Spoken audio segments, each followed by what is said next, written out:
महादेव ने साहब को कहा कि जो तुम करते हो दूसरों को करने को कहो। साहब ने हम लोगों को कहा, दीदी ने हम लोगों को कहा कि जो आप करते हैं दूसरों को कहिए। हम तो आप क्या करते हैं, हम आप करते हैं कि शिव को अपना बनाते हैं, उनसे दया मांगते हैं, हे शिव आप मेरे गुरु हैं, मुझ शिष्य पर दया कर दीजिए। ऐसा लोगों को समझाने के लिए साहब ने कहा। उन्होंने दूसरा सूत्र ये कि जितना हम आप लोगों को समझाएंगे, जितना दूसरों को समझाइएगा खुद समझ लेगा। सिनेमा का गीत हमको और आपको इसलिए याद आता है, हम आप उसको दिन भर गुनगुनाते रहते हैं, वो हमारे आपके कान में हमेशा टकराता रहता है, कभी चौक चौराहे पे बजता रहेगा। अभी इतने सारे भजन हमको और आपको ध्यान में आ गए हैं। अभी लगातार आपको राम प्राण प्रतिष्ठा हुआ है अयोध्या में, तो ढेर सारे भजन बज रहे हैं, तो हमको और आपको उसकी वो मोबाइल खोलिए तो वो भजन, चौक चौराहे पे जाइए तो वो भजन, तो हमने उसको कोशिश नहीं की है याद करने की, वो याद हो गया है। तो साहब ने कहा कि जिस बात को आप जितना दोहराइएगा वो आपके मन पर उसका स्थायी रहेगा, वो आपके मन पर अपना प्रभाव छोड़ेगा। देखिए साहब से बड़ा कोई भी वैज्ञानिक नहीं है, साहब से बड़ा कोई भी मनोवैज्ञानिक नहीं है, वो हमारे और आपके मन को पढ़ते हैं। जैसे साहब ने लिखा है ना कि शिव मन के परिमार्जन के चिकित्सक हैं, तो वैसे ही साहब हमारे आपके मन को पढ़ने वाले सबसे बड़े वैज्ञानिक धरती पर है। उनको मालूम है कि मनुष्य की प्रकृति क्या है, इंसान कैसे समझता है चीजों को, तो हमको और आपको समझाने की कोशिश करते हैं। और तीसरा है नमः शिवाय से अपने गुरु को प्रणाम करना, प्रणाम करने की कोशिश करना कि हम आप नमः शिवाय से अपने गुरु को प्रणाम कर रहे हैं कि हे शिव आप मेरे गुरु हैं, दया कीजिए। ये तो पहला सूत्र हमने किया, फिर दूसरा लोगों को समझाते हैं, फिर तीसरा है कि नमः शिवाय से गुरु को प्रणाम करने की कोशिश कीजिए।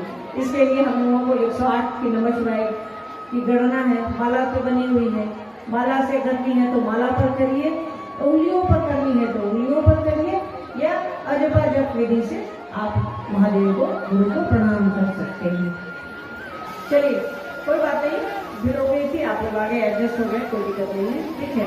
और शिव के अच्छे से तो मन में एडजस्ट होते हैं भाई, साथ से हम लोगों ने सीखा है, जगह मिले तो भी बहुत अच्छा, नहीं मिले तो भी बहुत अच्छा, यही तो हमारे गुरु हैं।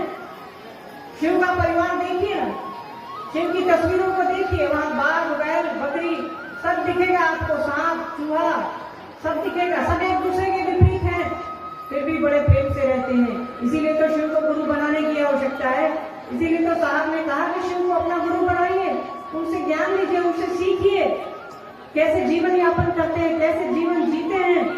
यहाँ जीवन जीते हुए भी उस शिव को अपने मन में रखना है, साहब दीदी को अपने मन में रखना है। शिव परिवार से ही सीखने की चीजें हैं। सब कुछ सामान्य तरीके से कैसे चलता, असामान्य परिस्थितियों में भी चीजें सामान्य कैसे हो सकती हैं। आज कुछ नहीं है खाने को, भात नमक खा करके शिव के शिष्य हो जाते हैं, आज पनीर और रोटी खा लेते हैं। यही तो शिव की शिष्यता हमारे आपके मन को बदल रही है।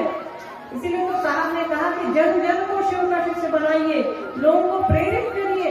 हमारे आपके किसी एक काम से अगर कोई एक आदमी उसको चल देता है तो याद रखिएगा इससे अच्छा काम धरती पर नहीं है। कोई हमारे आपके प्रयास से शिव की ओर चल देता है, इससे अच्छा काम फल धरती पर कुछ भी नहीं है।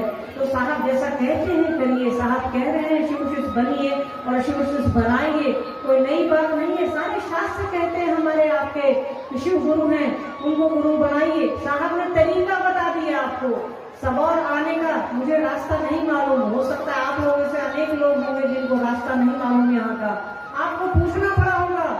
रामू भाई ने हर जगह रोड मैप बनवाया है कि यहाँ से यहाँ जाइए, वहां जाइए, बाएं जाइएगा, दाहिने जाइएगा, तब सबौर का ये मैदान मिलेगा। तो जिसको मार्ग पता है उसके साथ हो लीजिए।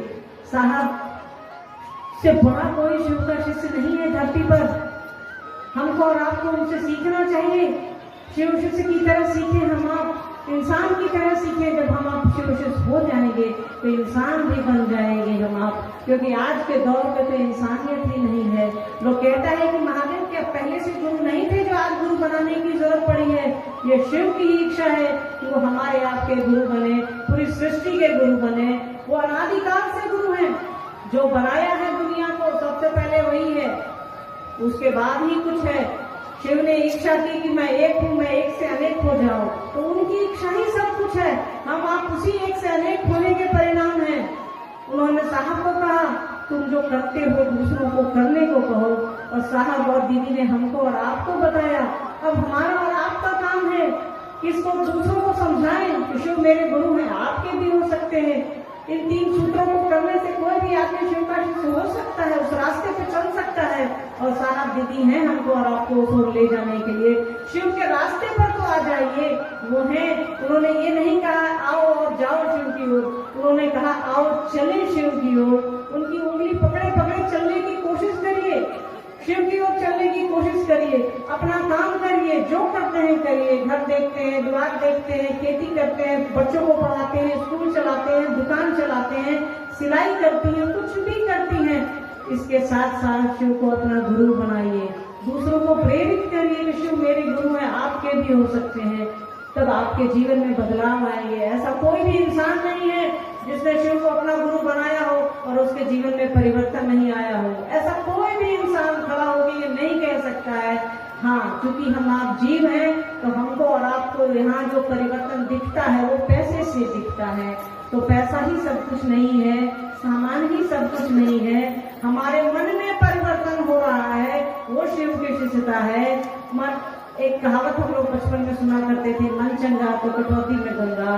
शिव आपके मन को विस्तारित करते हैं, शिव आपके मन को आसमान से भी बड़ा बनाते हैं। तो ये जगत तो बहुत छोटी सी चीज है, हमारा आपका मन विशाल बनता है। जगत धीरे धीरे हल्का होने लगता है, दुनियादारी धीरे धीरे चलती है, रुकती नहीं है दुनियादारी। साहब ने कहा किसी चीज को रोकने की आवश्यकता नहीं है, बस अपने मन को शिव की ओर करने की आवश्यकता है, अपने मन को उस ओर ले चलने की आवश्यकता है। आप बस उधर ले चलिए, आपके मन को विस्तारित तो गुरु करेंगे, आपके मन को बड़ा तो शिव करेंगे।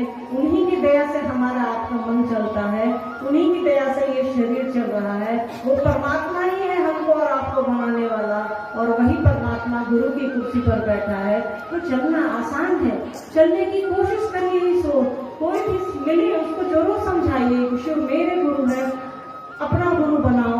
और बताइए, अपने जीवन की अनुभूतियों को बताइए कि शिव को गुरु बनाने के बाद, साहब दीदी से अपना होने के बाद, साहब दीदी से जुड़ने के बाद आपको कौन कौन से परिवर्तन आपके जीवन में हुए हैं। आप लोगों को बताएंगे तो लोगों को लगेगा आज के दौर में भी ऐसे होते हैं जिनका मन इस तरह का। इतने प्यार से हम इतने लोग बैठे हैं, मतलब इतने लोग हैं यहाँ के कुछ कहा नहीं जा सकता है। बड़े प्यार से बैठे हैं, जगह सबको है, मतलब कोई नहीं जानता कौन किस जाति का है, कौन किस धर्म का है, कौन किस पंथ का है। तो साहब और दीदी की कृपा देखिए, महादेव की दया देखिए कि हम आप यहाँ इतने प्रेम से बैठे हैं। अगर हमारे आपके गुरु शिव नहीं होते, एक घर में रहते हुए तो 5 आदमी 5 कमरों में रहता है। यहाँ तो हम लोग हजारों की संख्या में यहाँ बैठे हैं और बड़े प्रेम से बैठे हैं यहाँ। ये उस गुरु की दया है, शिव की दया है, साहब दीदी के आशीर्वाद का खेला है ये, और कुछ भी नहीं है।